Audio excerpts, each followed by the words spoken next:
Sud Radio, les clés d'une vie, Jacques Pessis. Sud Radio, les clés d'une vie, celle de mon invité.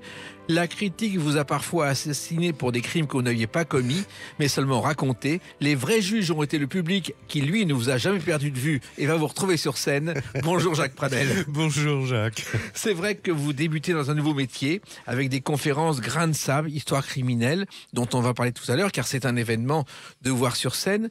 Mais vous avez fait beaucoup de choses dans votre carrière et le principe des clés d'une vie sur Sud Radio, c'est de les raconter avec des dates.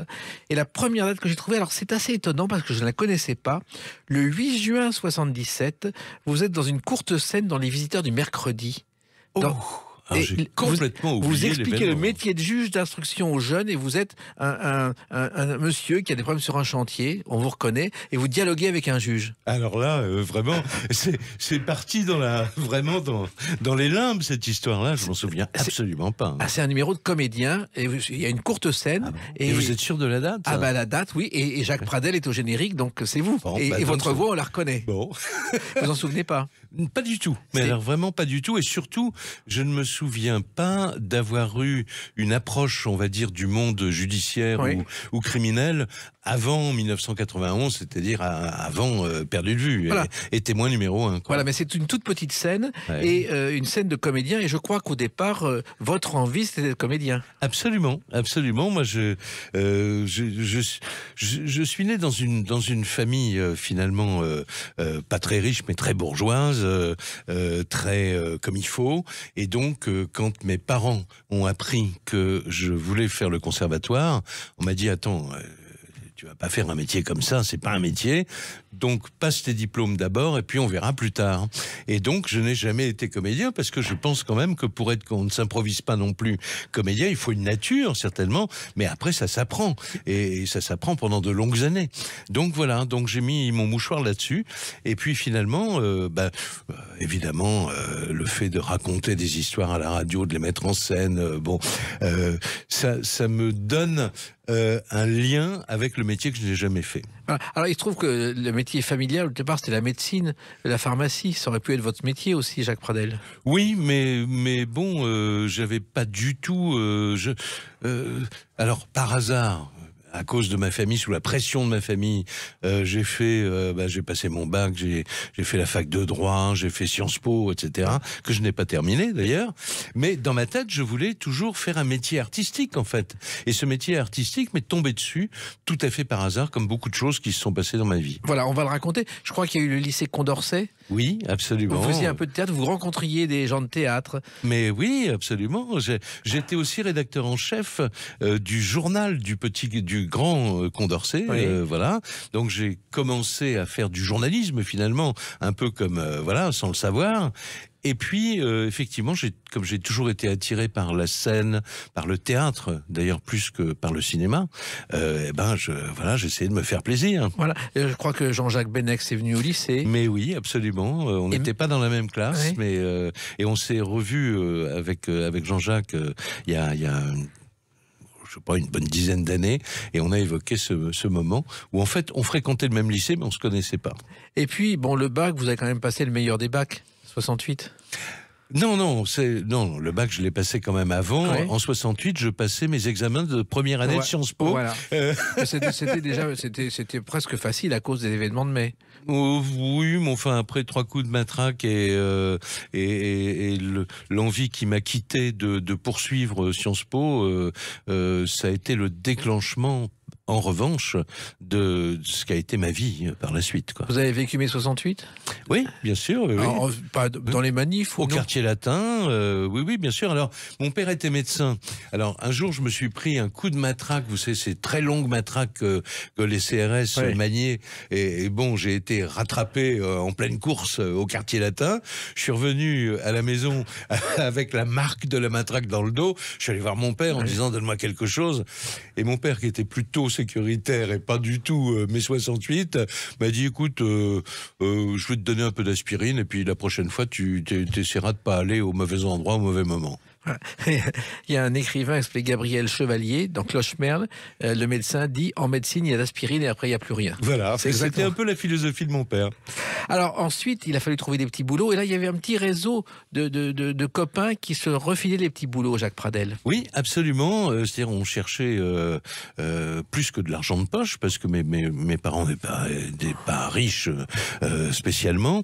Et donc, on se passait des adresses de stations de radio. Et dans ces stations de radio, il y avait la radio de l'époque, qui était la radio des jeunes, qui était Europe numéro 1, Oui. comme on disait à l'époque. Oui. Et là, grâce à un copain, je me suis retrouvé téléphoniste. Puis après, j'ai fait à peu près tous les petits boulots à Europe numéro 1, c'est-à-dire j'ai fait secrétaire de rédaction la nuit, j'ai fait même veilleur de nuit, et puis j'ai fait beaucoup d'émissions comme téléphoniste finalement. Oui, parce qu'à l'époque, il y avait des standards téléphoniques. J'ai commencé comme ça, et beaucoup de gens qui Voilà, dirigent aujourd'hui bah les oui. médias ont commencé comme ça. Ouais. C'est-à-dire qu'on n'a pas fait l'école de journalisme. À l'époque, Absolument on pouvait rentrer sans école. Et oui. Et on touchait 4 francs de l'heure pour répondre aux standards. Voilà, exactement. Et puis dans cette station de radio, il y avait un monsieur qui s'appelait Michel Lancelot, Oui.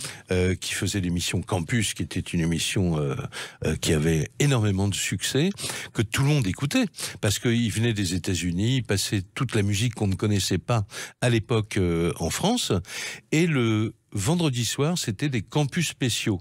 Et moi, je faisais tout ce qu'il fallait pour être téléphoniste pour les campus spéciaux, parce que c'était une soirée de débat, mais où on débattait de ce qu'il y avait dans la tête des jeunes, donc de sujets qui n'intéressaient pas la société, je vais dire un peu pesante, très pesante, voire du général de Gaulle, quoi. Il faut bien appeler les choses par leur nom. Et donc c'était la non-violence, c'était on parlait d'homosexualité, on parlait de tas de sujets interdits entre guillemets, quoi, en fait. Oui, il faut savoir qu'à l'époque, il y avait Salut les copains l'après-midi Ouais. et Campus pour les étudiants d'après 68 le soir. Exactement. Et c'était un événement. Et Michel Lancelot, qui avait été journaliste au départ, il avait trouvé un créneau que personne n'avait encore usité. C'est l'ancêtre de toutes les émissions de Mais oui. débat d'aujourd'hui. Mais absolument, absolument. Et alors, il y a aussi une chose étonnante qui s'est passée dans cette émission, c'est qu'une chanson a été créée pour cette émission. Je ne sais pas si vous le savez, par Léo Ferré. Oui, Écoutez. par Léo Ferré. Qu'il ne faut pas faire en fait. Toi tu le fais, Michel. Chaque soir à Campus, avec dans l'œil et dans l'oreille les chants perdus du bout de la terre. Ça, c'est extraordinaire. Un jour, Le chant perdu du bout de la terre, c'est beau. en fait, l'histoire, c'est qu'il a donc Léo Ferré au téléphone dans une émission, il le met au défi, il se tutoie, il le met au défi de faire une chanson dans les 2 minutes. Et il l'a fait, il l'a Il enregistrée. l'a fait, voilà. Ouais. Ouais, je l'ai appris bien longtemps après, en fait, Ouais. cette chanson. Et Michel Lancelot vous a pris vraiment sous son aile, Jacques Pradel. Oui, c'était un peu comme un grand frère. C'est des choses un peu magiques qui se passent dans la vie, mais que vous connaissez bien. Il y avait... Michel était un oiseau de nuit, donc il faisait son émission, il partait. En général, c'était aussi un solitaire. Et sur le coup de 3-4 heures du matin, il revenait à la station. Et là, on se croisait dans les couloirs. Donc, il m'avait repéré parce que j'étais téléphoniste sur son émission très souvent. Mais quelquefois, il me croisait à 3 heures du matin. Je faisais mon tour de veilleur de nuit, et on buvait un coup dans son bureau, quoi. Et puis voilà, et il a toujours eu une attitude très protectrice avec moi. Je n'ai pas fait de radio avec lui à l'époque, Oui. mais il fait partie des gens qui m'ont donné envie de faire ce métier. Oui, car vous ne pensiez pas du tout au départ faire de la radio, Jacques Pas Pradel. du tout. Pas du tout. Alors vraiment, non. Je voulais plutôt, moi, essayer tardivement de me mettre dans des choses de théâtre, de comédien, de choses comme ça. Ça n'a pas marché du tout, évidemment. Et mon seul contact vraiment intime avec le théâtre à l'époque, c'était ma fiancée, qui était elle une actrice. Très connue parce que elle jouait dans beaucoup de feuilletons qui étaient des feuilletons qui marchaient très très bien, et j'allais l'attendre au bistrot d'en face parce Ouais. qu'elle faisait plein de choses, elle faisait des ménages comme on dit, elle faisait de la pub, et un jour Vous elle... lisiez Le Monde à l'époque en l'attendant. Mais oui, mais comment vous savez ça, vous? Oui, parce que tout bon étudiant de Sciences Po se doit de lire Le Monde. Ouais, quand bien même. sûr. Donc je l'attendais en buvant un verre et en lisant Le Monde. Et puis un jour, elle est sortie de ce studio qui était bon, et avec le directeur du studio, qui peut-être était qui n'était pas insensible à son charme, mais il a vu très vite que le garçon qui était en train de boire son verre et de lire Le Monde, c'était le petit copain de l'actrice. Donc il m'a fait venir, on a parlé, et c'est dans cette conversation vraiment, et je n'ai rien inventé, il me dit, mais en m'écoutant parler, il me dit, mais vous avez déjà fait de la radio ? J'ai dit, non, pas du tout. Puis, voilà, mais je lui dis ce que je viens de vous dire, quoi. Je réponds, je suis téléphoniste, mais enfin, bon. Vous voulez pas faire un essai ? Et j'ai dit oui. Et ça a été un bouleversement dans ma vie, parce que cette maquette, comme on ne disait pas d'ailleurs encore à l'époque, a été sélectionnée. Et un jour, il m'a rappelé en me disant, voilà, si vous êtes prêt à voyager un peu, je m'occupe une radio internationale qui s'appelle Radio Nederland, qui était donc aux Pays-Bas, et c'était un peu le RFI des Pays-Bas. Et il m'a engagé dans la section française qu'il venait de créer. Vous avez passé 3 ans, je crois. Et j'y ai passé 3 ans, mais attendez, je rencontre beaucoup de flics. Excellent en général, mais alors vous êtes pas mal, hein, quand même. Et vous avez fait toutes sortes de programmes, et je sais aussi qu'aujourd'hui, il y a 365 radios en Hollande, aux Pays-Bas. Ah ben ça, je ne le savais pas, voilà. Vous me l'apprenez. Voilà. Il n'y a qu'une seule radio ici, c'est Sud Radio, on en est fiers, nous parlons vrai. Et on va vous retrouver dans quelques instants pour continuer à parler, Jacques Pradel, avec une autre date, le 4 octobre 1976. A tout de suite sur Sud Radio avec Jacques Pradel. Sud Radio, les clés d'une vie, Jacques Pessis. Sud Radio, les clés d'une vie, un homme de radio au micro, Jacques Pradel, mais qui va devenir conférencier avec Grain de Sable, des histoires criminelles dont on va parler tout à l'heure. Et on revient à une date qui est importante pour vous, le 4 octobre 76, ce sont les débuts de Françoise Dolto à la radio. Ah, avec oui. vous. Vous voyez, j'aurais dit 75. 4 octobre 76. Alors, je confirme, c'est vraiment une date très importante, parce que ça a été une vraie rencontre, d'abord avec une femme exceptionnelle. Elle m'a ouvert sur un domaine que je ne connaissais pas du tout. Et moi, au début, j'étais quand même assez intimidé de devoir faire... Pierre Vigne, qui était le patron de la radio, Jean Chouquet, enfin l'équipe de direction, qui me dit un jour, est-ce que tu connais Françoise Dolto ? J'ai dit, écoutez, de nom, je venais de lire un livre qui s'appelait, je crois, Le cas Dominique, où Françoise Dolto parlait d'un cas d'un enfant qui avait des très grosses difficultés psychiatriques. Et c'est un livre qui m'avait beaucoup plu. Et je dis, mais à part ça, je ne sais rien. Et quand je la rencontre dans le bureau du directeur de France Inter, je lui dis, on se dit des banalités, et puis je lui dis, vous savez, madame, je vais vous poser des questions, mais on les coupera au montage. Ce qui est important, c'est ce que vous dites, etc. Elle me dit, mais pas du tout. Pas du tout, il n'en est pas question. Pour les auditeurs, nous allons être un couple dans la tête des gens, peu importe l'âge que vous avez et la différence d'âge qu'on a tous les deux, mais il est très important qu'il y ait une voix d'homme, parce que les pères, ça existe aussi. Voyez, c'était Françoise Dolto, quoi. Et les débuts à la radio, parce qu'elle avait fait 40 ans dans les hôpitaux, et brusquement, à l'âge de la retraite largement dépassé, elle devient une star de radio. Oui, alors... je vais peut-être vous apprendre quelque chose. Oui. Comme vous avez l'air de connaître vraiment beaucoup de choses. Est-ce que vous savez que Françoise Dolto avait fait de la radio avant France Inter ? Non. Sur Europe 1. Non. Dans une émission pour laquelle j'étais téléphoniste, qui s'appelait le Dr X. Tout à fait. Ça se passait dans un studio. On ne la voyait jamais passer, donc personne, parce que comme elle exerçait, elle ne voulait pas avoir de problème avec le Conseil de l'ordre. C'était elle, le Dr X. Et elle, c'était le Dr X. Et encore plus, au bout de la table des téléphonistes, on était dans une petite cabine finalement, et on répondait au téléphone pour prendre les questions des gens. Au bout, il y avait une fille qui triait les messages. Et cette fille, c'était Catherine Dolto. La fille de Françoise Dolto. Voilà, et qui est devenue médecin aussi par qui est aujourd'hui en plus, je vais vous apprendre, présidente de la Fondation Raymond DeVos. Ah ben écoutez, alors oui, vous me l'apprenez. Mais alors, donc imaginez ma surprise quand la porte du bureau de Pierre Vigne s'ouvre. Je vois arriver Françoise Dolto que je ne connaissais pas, effectivement, j'avais jamais rencontré, Et puis derrière, tout de suite derrière, Catherine, parce qu'elle allait évidemment aider sa mère et elle l'a aidée ô combien pendant toutes ces années de France Inter.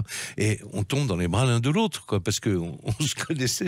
Et c'est là qu'elle m'apprend que Dr X était sa maman. Voilà. Et alors l'émission était importante parce que c'était pas une consultation par téléphone, c'était aider les parents à comprendre leur enfant. C'est très différent. Voilà. Et Catherine et Françoise Dolto tenait beaucoup à ce que ce ne soit pas une émission avec une psychanalyste.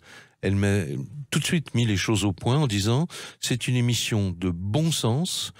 Psychanalyste, c'est ma carte de visite. Ça veut dire que je suis fondé, je suis légitime pour parler de ces problèmes que je connais très bien. Mais c'est tout. On va pas parler de psychiatrie.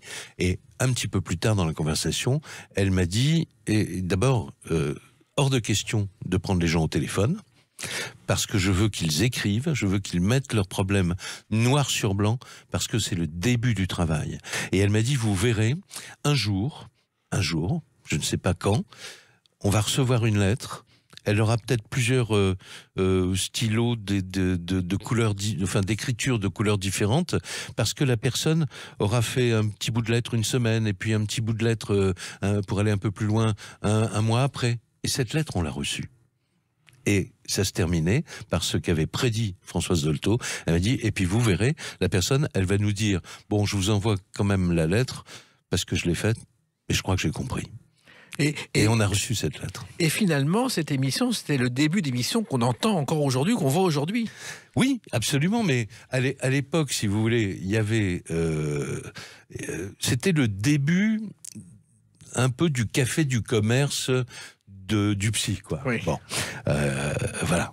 Alors, ne citons pas de nom, mais c'est pour ça que France Inter s'était dit, puisque c'est quelque chose qui passionne le public, il n'y a pas de raison que le service public ne mette pas son nez là-dedans, mais en choisissant la bonne personne. Et je crois que la bonne personne, c'était Françoise Dolto. Voilà. Alors, il y avait Françoise, il y avait Catherine, sa fille, et puis il y avait le fils aussi, quand on va écouter la voix. Carlos. Et oui, car Carlos, c'est le fils de Françoise Dolto. Est-ce que vous savez comment il a commencé, alors qu'il devait être kinési au départ? Un soir, il rencontre... Comme son papa. Il avait 14 ans, et il va dans une boutique d'instruments de musique, il achète un trombone, et il voit un type en train d'acheter une guitare, un jeune. C'est Johnny, qui ne connaît pas. Ah, je savais Jean-Philippe. pas du tout. Et donc, ils deviennent copains. Et un soir, Johnny va à Genève et il dit, voilà, c'est l'anniversaire de Sylvie, il n'y a personne pour la garder. Est-ce que tu acceptes d'être son secrétaire? Et c'est comme ça qu'il a commencé. Ouais. Ah voilà. Je ne savais pas, mais on se connaissait bien avec Carlos, qui était très fier, très fier des émissions de sa mère oui. à France Inter. Et on en parle. À chaque fois qu'on se voyait, il me parlait sur toutes les émissions que je faisais avec sa mère. Oui, et réciproquement, sa mère était très fière de son parcours aussi. Oui, absolument. Elle a fait dans la vie ce qu'elle conseillait aux parents qui lui disaient, mais oui, mon fils veut faire, je ne sais plus quelle lubie, un métier de clown. Mais madame, aidez-le. Aidez-le, ne lui coupez pas les ailes. Et elle a soigné, je crois, quand Carlos était enfant, un problème de bégaiement qu'il avait. Parce qu'il disait que sa mère, il croyait que sa mère était cannibale, parce qu'elle lui donnait le sein, et il est né un bégaiement qu'elle a guéri. Vous le saviez? Non, pas du tout. Mais ce que je sais que vous ne savez peut-être pas, c'est que... Bah oui, mais on est dans un combat, là. Carlos... Françoise Dolto, son cabinet de consultation était dans l'appartement qu'ils occupaient rue Saint-Jacques, en famille, donc oui. Avec Boris Dolto, le père qui était lui aussi kiné, bon, et puis le petit Carlos, bon, et le petit Carlos, il comprenait pas dans sa tête d'enfant ce que faisait sa mère pendant des heures chaque jour, enfermée dans son bureau avec des enfants. Et très souvent, Françoise m'a dit, je le trouvais le matin, il se levait et je le trouvais endormi sur le paillasson qui était devant mon bureau.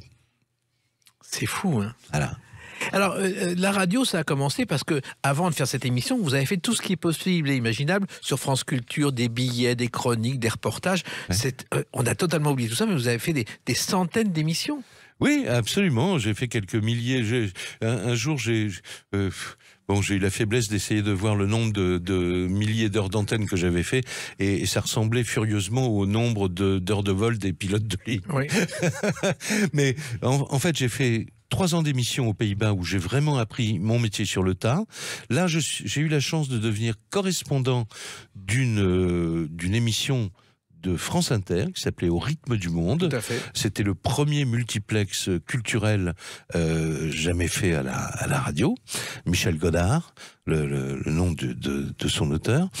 Et quand je suis rentré à Paris, où il fallait que je trouve du boulot puisque j'avais quitté la Hollande, parce que en Hollande, ou bien j'y restais jusqu'à la retraite, ou bien je venais me frotter un peu, aux médias parisiens.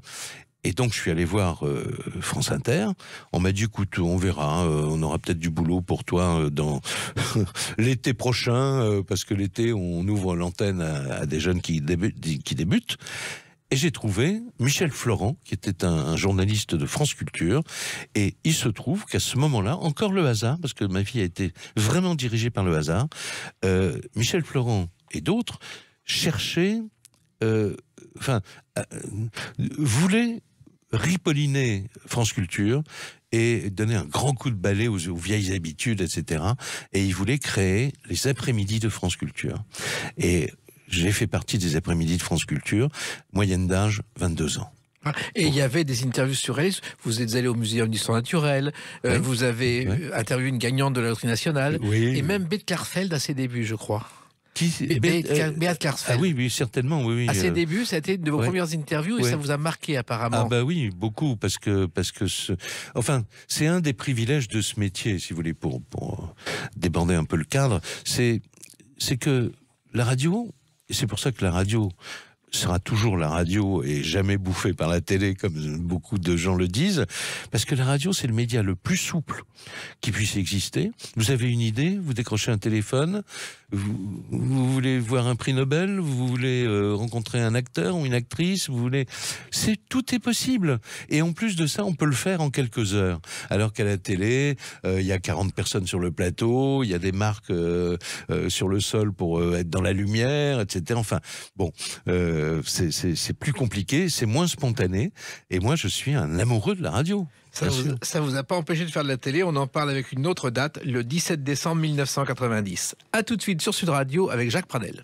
Sud Radio, les clés d'une vie, Jacques Pessis. Sud Radio, les clés d'une vie, mon invité Jacques Pradel. Nous parlerons tout à l'heure de Grains de sable, ces histoires criminelles que vous allez raconter dans toute la France à partir du 30 mars.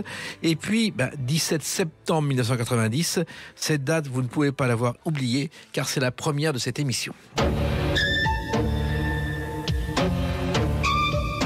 Perdu de vue. Eh oui, perdu de vue. Jean-Marie Pertuis, Pascal Brognaud. Voilà. Un événement, c'est venu comment, ça, cette émission? Alors, c'est venu, encore une fois, par hasard. C'est-à-dire que, le hasard a joué un grand rôle dans cette histoire. À France Inter, avec les soubresauts politico-médiatiques habituels. Ah bon? Une équipe de la rédaction s'est fait remercier, une autre est arrivée avec Yvan Levaille. Et à l'époque, c'était Jérôme Bellé qui m'avait engagé à la matinale info de France Inter. Je faisais 7h, 8h, les développements d'actualité, 4 interviews par matin, etc. Moi, c'était un bonheur pour moi. Et bon. Et Yvan Levaille est nommé directeur de la rédaction. Il me convoque dans son bureau et il me dit... Jacques Pradel, oui, on se connaît pas, mais on va beaucoup se fréquenter. J'aime beaucoup ce que vous faites. Je me dis, oh là là, ça part mal. J'aime beaucoup ce que vous faites. Vous faites bien, c'est 1 heure tous les matins. Je dis oui. Vous allez en faire 2. Je dis bon, 7h, 9h. Formidable. Et vous gagnez combien? Je lui dis, vous allez être augmenté. Bon, c'est formidable. Et je lui dis, oui, mais excusez-moi, qu'est-ce qu'on fait? Parce que là, je sais ce que je fais. Je fais des développements d'actualité, c'est le monde politique, etc. Ça me passionne, bon. Et là, oui, on verra ça plus tard. On va faire des maquettes pendant l'été, etc. Et évidemment, j'ai appris un beau matin que il m'attendait entre 7h et 9h pour dire bonjour, pour parler d'interservice route, pour donner la météo, pour passer les plats, quoi. Finalement, voilà, j'étais une sorte de chef de gare. Donc là, je suis allé le voir, je lui ai dit, écoutez, ça va pas pouvoir se faire, Yvan, parce que moi, j'ai l'habitude, quand je travaille, il faut que je sache pourquoi, il faut que quelque chose m'intéresse, au moins. Donc j'ai dit, si dans ces 2 heures de radio, il n'y a pas quelque chose dont je sois vraiment maître, je vais pas le faire, je vais m'en aller. Et là, il invente, mais sur le coin de table, il invente une émission, les 20 dernières minutes de la tranche d'info de France Inter. Il me dit, on va appeler ça Radiocom. À l'époque, c'était les premiers téléphones portables, Radiocom 2000. Bon. On va l'appeler Radiocom et on va parler de la vie des médias et des programmes de télévision. Et c'était complètement visionnaire. Si personne ne l'avait fait. Non, personne ne l'avait jamais fait. Et donc, je suis parti avec une journaliste qui s'appelait Anne Brussy, que je salue au passage parce que j'espère que tout va bien pour elle, bien qu'on ne se soit pas parlé depuis très longtemps. Et avec Anne Brussy, on se met à recevoir au micro de France Inter tous les patrons de chaîne, tous les sorciers des médias possibles, parmi lesquels une certaine Pascale Brognaud, que je connaissais un peu parce qu'elle m'avait engagé déjà à Antenne 2 à l'époque, quelques années avant. Et c'est avec elle que j'ai fait ma première télévision. Bon. Et là, Pascale Brognaud, donc, revenait très souvent puisqu'elle était en train de créer TF1 avec les Bouygues, etc., etc. Et au mois d'août 1990, nous y voilà, je reçois un coup de fil de Pascale Brognaud. Alors Pascale Brognaud, c'est quelqu'un qui parle à une vitesse de mitraillette. Bon, comment tu vas, c'est Pascal. Alors dis-moi, t'as refait de la télé depuis Je dis non, j'ai pas refait. Tu voudrais en refaire? Pourquoi pas, Pascal? J'ai un projet. Ah bon, ça s'appelle Perdu de vue. Et alors? J'ai dit, bon, mais qu'est-ce que ça va être, etc. Tu vois, vraiment, 20 août 1990. Et elle me dit, bon, et alors, elle est cash, cette femme. Elle parle cash, elle dit la vérité. Elle me dit, écoute... Bon, là, je peux pas dire le nom. Je vais pas vous dire le nom de la personne parce qu'elle me dit j'ai ce gros con machin qui devait présenter mon émission et il me lâche et je suis là à poil. J'ai une date le 17 septembre 1990. J'ai la date pour la première émission de Perdu de vue sur TF1 et j'ai plus de présentateur. Est-ce que tu veux le faire? Et j'ai dit banco. Voilà. Et cette émission a été révolutionnaire, c'est un tournant dans la télévision, parce que c'est les débuts des reality shows.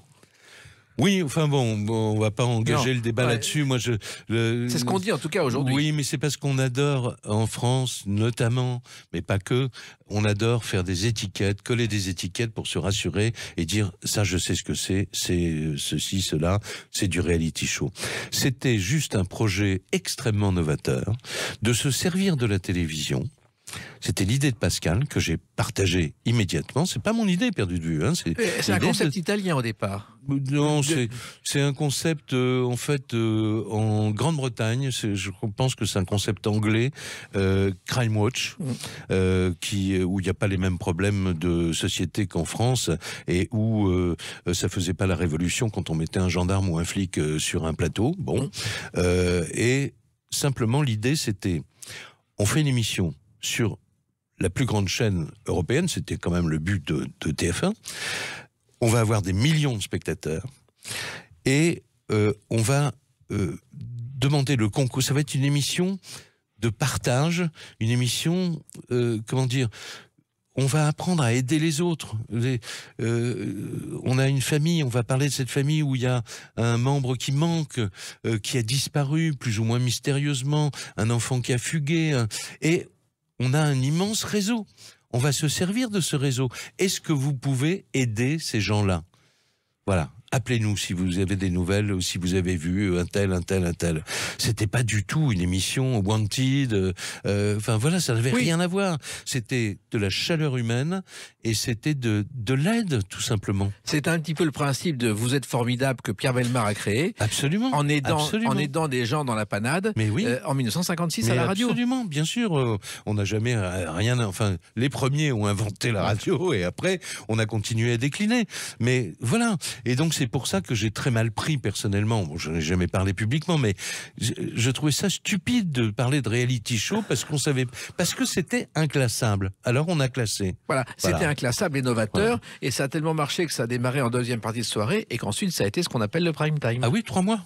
3 mois parce qu'il nous est arrivé un truc incroyable. À la deuxième, je crois que la deuxième ou à la troisième émission, donc avant janvier 1991, où on est passé de mémoire à 20h50, on a fait une émission.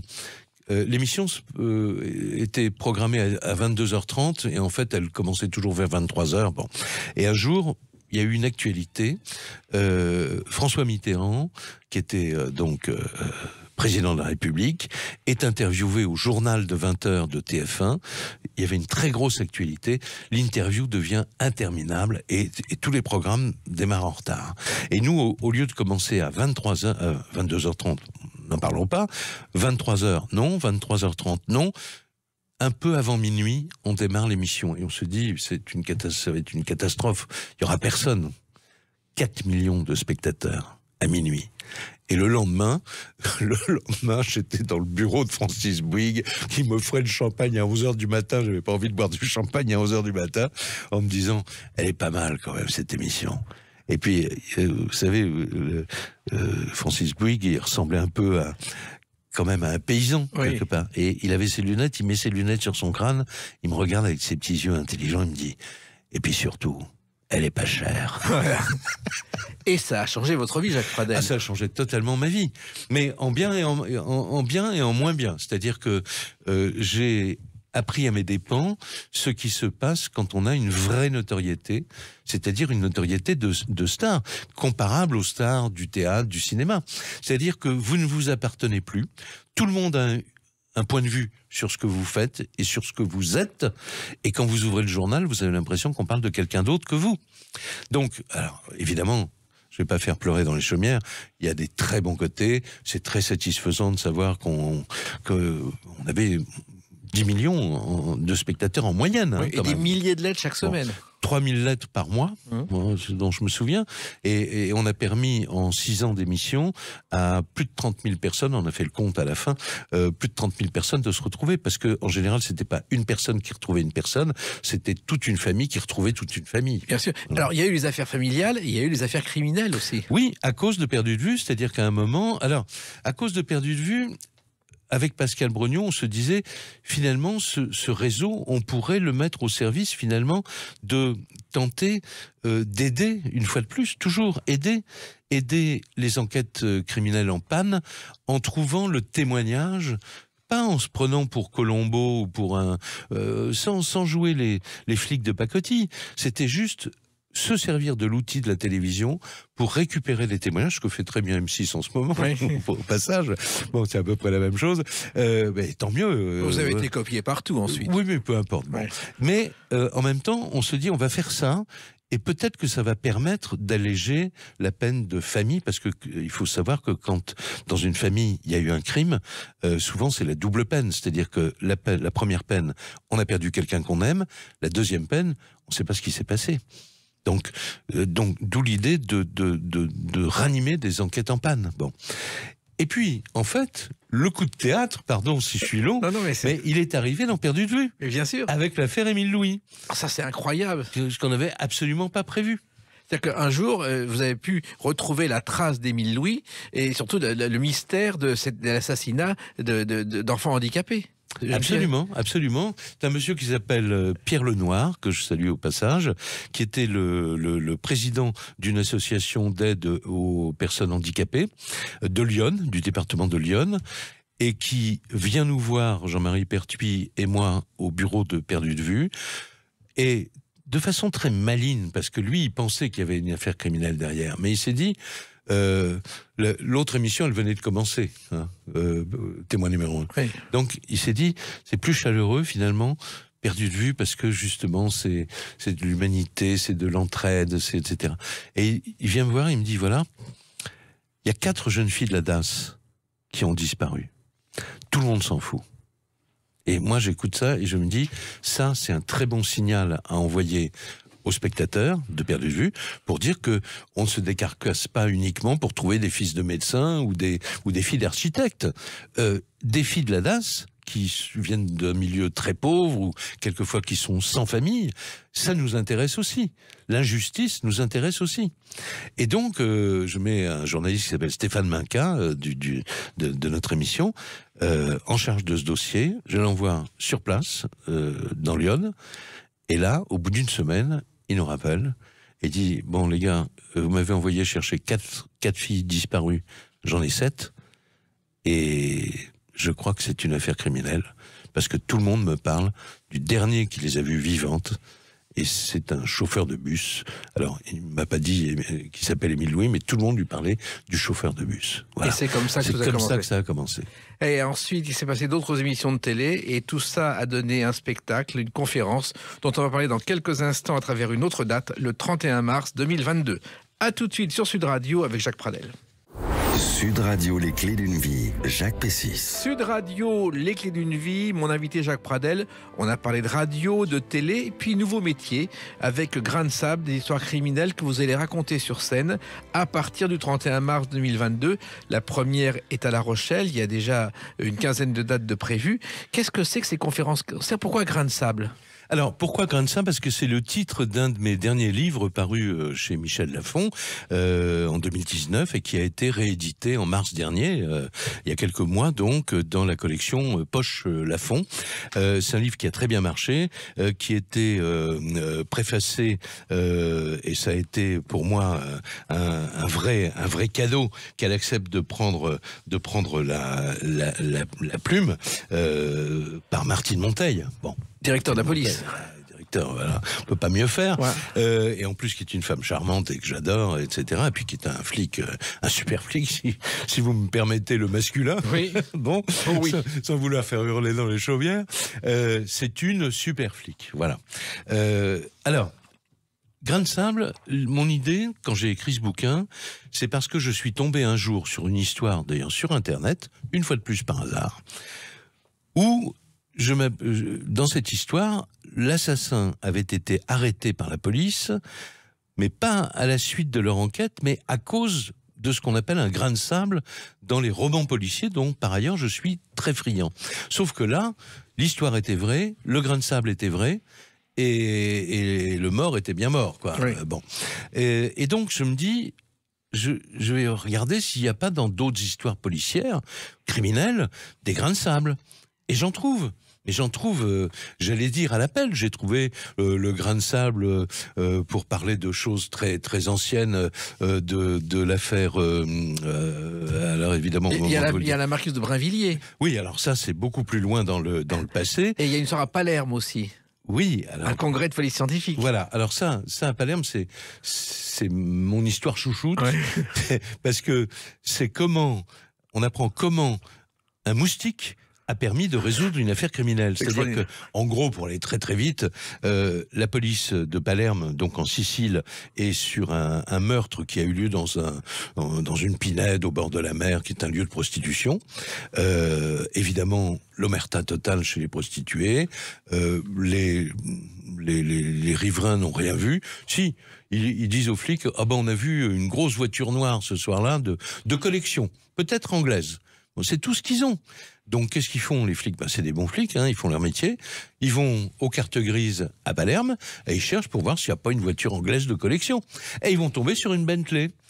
Donc, bingo, ils ont l'adresse, le nom et l'adresse du propriétaire. Ils s'y rendent. Sur le parking, il y a la Bentley. Elle est noire, voilà. Ils vont sonner au 3e, au 4e. Et puis là, ils tombent sur un monsieur.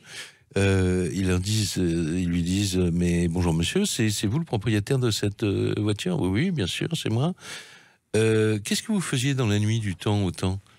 Et le gars se démonte absolument pas. Il dit, écoutez, j'étais chez moi, je regardais la télé. Vous avez quelqu'un qui peut... Non, j'étais seul chez moi. Mais il se met à leur raconter les missions qu'il a vues à la télé. Donc là, tous les warnings des flics se mettent en marche en se disant, il a préparé son coup, quoi. Bon. Et puis, ils disent, mais on peut voir la voiture, on peut jeter un œil? Ah, bien sûr, dit le gars, sans se démonter, toujours. Voilà les clés, allez-y, je vous en prie. Alors, comme ils n'ont pas de commission rogatoire, ils ne peuvent pas la fouiller, la voiture, vraiment. Mais ils vont faire une inspection visuelle. Ils vont s'apercevoir que la voiture, elle est nettoyée de chez nettoyé. Bon. Et ils rendent les clés et ils disent au gars, écoutez, on verra, merci beaucoup pour votre coopération. Peut-être qu'on reviendra. En fait, ils sont de retour le lendemain matin, à 6h du matin, perquisition, garde à vue et équipe de police scientifique. Et là, moi j'ai appris l'histoire par un policier de Palerme, de la crime de Palerme, spécialiste génétique de l'équipe de police scientifique, qui dit, on est là comme des cons, vous passez l'expression, à genoux. Parce que dans l'appartement, qui est dans Palerme, le corps a été trouvé à 8 km. Dans l'appartement, on s'aperçoit qu'il a été nettoyé aussi bien que la voiture. Donc il n'y a rien. Il n'y a pas une poussière, il n'y a pas un cheveu, il n'y a pas une fibre. Mais il remarque à ce moment-là, sur le mur, une toute petite tache de sang. Quelqu'un a écrasé un moustique sur le mur. Et là, le flic dit, je sais pas pourquoi je l'ai fait, mais je l'ai fait. J'ai pris une pince à épiler, j'ai mis le débris du moustique dans un sac, j'ai envoyé au laboratoire de police scientifique, et quand c'est revenu, il y avait l'ADN de la victime dans le sang du moustique. Donc ça veut dire que la victime avait été tuée à cet endroit-là. Et en plus, après, il y a eu une enquête évidemment classique. On a trouvé des pollens de plantes qui poussaient dans la pinède, dans les vêtements du gars. Et cerise sur le gâteau, ils saisissent toutes ses chaussures. Et dans les chaussures, ils retrouvent la paire de chaussures qu'il portait la semaine d'avant quand il a tué ce malheureux. Des baskets. Dans les semelles, il y a des grains de sable.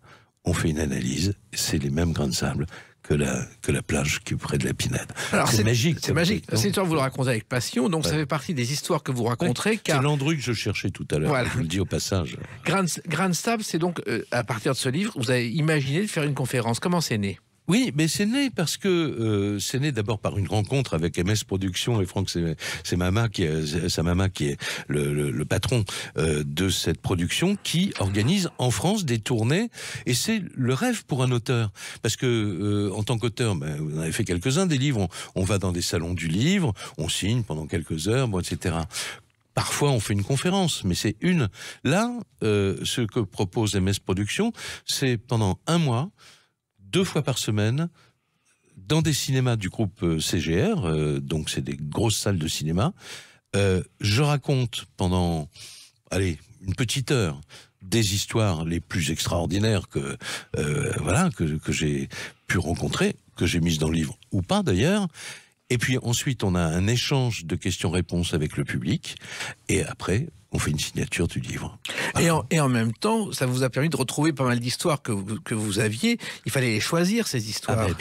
Bien sûr. Il fallait les choisir, et il fallait, j'allais dire, pour les grains de sable, même les réenquêter, journalistiquement, s'entend, parce que le grain de sable est parfois tellement extraordinaire. On se dit, c'est pas possible, ça s'est pas passé comme ça. Vous voyez, par exemple, il y a des criminels, il se trouve, ça fait partie des histoires que je raconte, il y a des criminels qui vont chercher leur scénario criminel dans une série télé. Alors ça peut être NCIS, ça peut être Les Experts, etc. Ou ça peut être tout simplement Colombo. Et là, je raconte une histoire d'un couple, une histoire triangulaire, monsieur, madame, son épouse et l'amant. Bon, et le mari devient gênant. Donc l'épouse et l'amant décident de se débarrasser du mari. Sauf que l'épouse et l'amant sont des fanas de Colombo. Et ils ont vu un épisode de Colombo et ils se disent, on va faire ça, finalement. Alors ça s'appelait, je crois, dans la série Colombo, je sais plus, Alter Fatal ou un truc comme ça. C'est un type qu'on retrouve mort dans une salle de sport. la gorge écrasée par la barre d'une haltère qui donc s'est présentée comme un accident. Et évidemment, Colombo résout le truc. Ils ont oublié ça quand même. C'est quand ils ont choisi leur scénario, c'est que Colombo avait résolu l'affaire. Et voilà. Et donc, alors, mais c'est terrible parce que c'est machiavélique, parce que ça nous permet ces histoires d'entrer également dans ce que j'appelle moi l'intelligence machiavélique du crime que présentent certains criminels. Là, c'est la femme qui, le jour de la fête des pères, va offrir un banc de musculation à son mari. C'est vraiment, pensez, vous voyez ce que je veux dire. Oui, mais et puis après, oui. comme l'amant, c'est le meilleur ami du mari, on fait une petite bouffe ensemble, dedans, on lui verse des somnifères, il s'endort, on l'étrangle, on le met sur son banc, on dispose d'une haltère et l'affaire est faite. Donc, vous trouvez toutes ces histoires à une époque d'ailleurs où le crime aujourd'hui à la télévision, à la radio, et vous avez été le pionnier du genre, Jacques Pradel, et d'actualité, et fait de l'audimat. Et là, vous créez une nouvelle forme de spectacle. On a parlé des lectures pour le théâtre, là c'est encore une nouvelle forme de spectacle que vous inventez. Oui, ben c'est-à-dire c'est finalement de la radio avec ce qu'on n'a pas à la radio, c'est de la radio mais en voyant les auditeurs. Et ça, je trouve que c'est d'abord... et vous et moi, on adore raconter des histoires, bien sûr. Et là, en fait, on voit l'impact de ces histoires et surtout, on voit les questions que se pose le public après. Voilà. Et puis sur certaines conférences, j'invite un policier, un avocat, un magistrat, voilà. Qui viennent donner leur avis. Voilà, absolument. Donc, vous avez parlé du 31 mars, c'est à La Rochelle. Mars, c'est à La Rochelle. Mais le lendemain, je suis à Bordeaux. Oui. Et à Bordeaux, j'aurai la commissaire divisionnaire Danielle Thierry, qui viendra évoquer quelques affaires qu'elle a pu résoudre aussi. Escalité. Voilà. Le 14 avril, c'est à Lyon. Vous serez à Paris le 15 avril. Vous êtes à Toulouse, ville chère au cœur de Sud Radio, le 22 avril. Eh oui. Et puis, ça se termine à Beauvais le 6 mai. Et les dates sont sur Internet. À Rennes, à Châlons en Champagne, qui vous est pas indifférent, je pense, quand même, non? La ville de naissance de Pierre Dac, le 28 avril. Voilà. Mais et les dates sont sur Internet. Et c'est vrai que cette forme de spectacle, encore une fois, ça rejoint les histoires de crimes parfaits. Agatha Christie était la maîtresse du genre. Ouais. Et d'ailleurs, on sait aujourd'hui que quand elle a disparu pendant des mois, en fait, c'est elle-même qui avait monté l'opération parce qu'elle ne voulait pas... Son mari l'a trompée. Son mari l'a trompée, elle ne voulait pas divorcer. Et elle voulait le punir. Et puis, il y a peut-être une chanson qui aurait pu être le générique de ces conférences. Je suis un noyé assassiné par un gars qu'on voulait à mon porte-monnaie. Je n'avais pas un centime, lui pour cacher le crime parfait par Philippe Clay, le noyé assassiné, ça aurait pu être un crime parfait aussi. Mais oui, absolument. D'ailleurs, moi j'ai une histoire, la clé de l'histoire se trouve dans la poche du noyé, voilà. D'ailleurs, que je raconte dans ces conférences. Et le meilleur ami de Philippe Clay, c'était Jacques Prévert et c'était Maurice Vian, et ensemble ils faisaient des canulars en permanence. Alors, bon, c'est les 30 premières conférences, mais en même temps, il y en aura d'autres peut-être, parce que c'est le point de départ d'une nouvelle carrière. On verra, oui, enfin, une nouvelle carrière, c'est un peu excessif, mais je suis sûr que je vais y prendre du plaisir, parce que c'est toujours, moi c'est ce que j'aime bien dans les signatures de Salon du Livre, c'est de mettre un visage sur des anonymes que sont en général les auditeurs ou les spectateurs, les téléspectateurs qu'on voit jamais non plus. Et là, on peut avoir un échange avec le public, et on est là à cause du public, finalement. Voilà, et vous faites une chose rarissime aujourd'hui, c'est-à-dire qu'à l'ère du zapping et des 3 minutes pour parler, vous faites le contraire, Jacques Pradel, et ça c'est cher à votre cœur. Ah bah oui, ça... Mais j'ai pas beaucoup d'efforts à faire, c'est que je suis extrêmement bavard de nature, en général, il faut m'arrêter, quoi. Ouais, non, pas vous abattre, on ne peut pas dire ça. Je n'ai même pas pensé ça. Mais en même temps, c'est-à-dire que pour vous, c'est pas un texte, c'est un texte que vous connaissez, mais il n'est pas question de lire, c'est un récit. Ah non, bien sûr que non, c'est une histoire qu'on raconte, et moi j'aime beaucoup, et on la raconte jamais 2 fois de la même façon, bien sûr. L'essentiel y est, bien sûr. Et vous évoquez, il y a une bande-annonce qui tourne sur Internet où vous avez tourné au musée de la police pour annoncer le spectacle. Oui, au musée de la préfecture de police de Paris, rue de la Montagne Sainte-Geneviève, parce que je voulais annoncer cette série de conférences Grain de Sable dans un haut lieu, finalement. Et ce musée est un haut lieu qui évoque les plus fins limiers de la police, en tout cas de la police parisienne. Et ça, depuis 30 ans, depuis que vous avez commencé à la télévision, vous avez accumulé les histoires. Vous en avez des tonnes et des tonnes. Oui. Ça veut dire beaucoup de travail, beaucoup de recherche, vérification des minutes. Beaucoup de recherche, il faut tout vérifier, parce que je ne veux pas écrire de bêtises. Et quelquefois, vous savez, les gens enjolivent un peu les récits. Oui. Donc même nos confrères, quand on lit un récit dans la presse, il faut aller après revenir aux sources, savoir ce qui s'est dit au procès, éventuellement appeler l'avocat ou le magistrat qui a jugé l'affaire. Ce que j'ai fait pour un certain nombre d'histoires. Et le public, il est large. C'est-à-dire qu'aussi bien les jeunes que les anciens sont passionnés par ces histoires. Je suis très étonné de constater qu'il y a toute une jeune génération, c'est-à-dire des trentenaires, souvent c'est une jeune génération, qui sont passionnés par ça et qui effectivement sont aussi d'ailleurs, et il faut l'assumer, des lecteurs de polars. C'est des polars de la vie qu'on raconte. Et la vie, vous la racontez avec passion dans Grain de Sable. Donc il y a 30 dates sur Internet. La première, c'est le 31 mars à La Rochelle. Ouais. En attendant les il n'y a pas 30 dates, il y en a 11 ou 12. Ou 12, enfin, il y en aura 30 rapidement, je suis sûr. Plus tard, voilà. Ça va venir parce que l'idée est originale et qu'on va vous retrouver dans votre passion. On va partager cette passion. Voilà. Et on peut donc réserver, il faut réserver évidemment son billet sur les sites de billetterie parce que, voilà...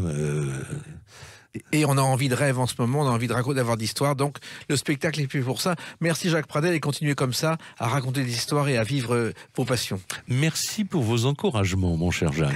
À bientôt sur Sud Radio, où comme vous, nous parlons vrai. Merci, les clés d'une vie, c'est terminé pour aujourd'hui. On se retrouve bientôt. Restez fidèles à l'écoute de Sud Radio.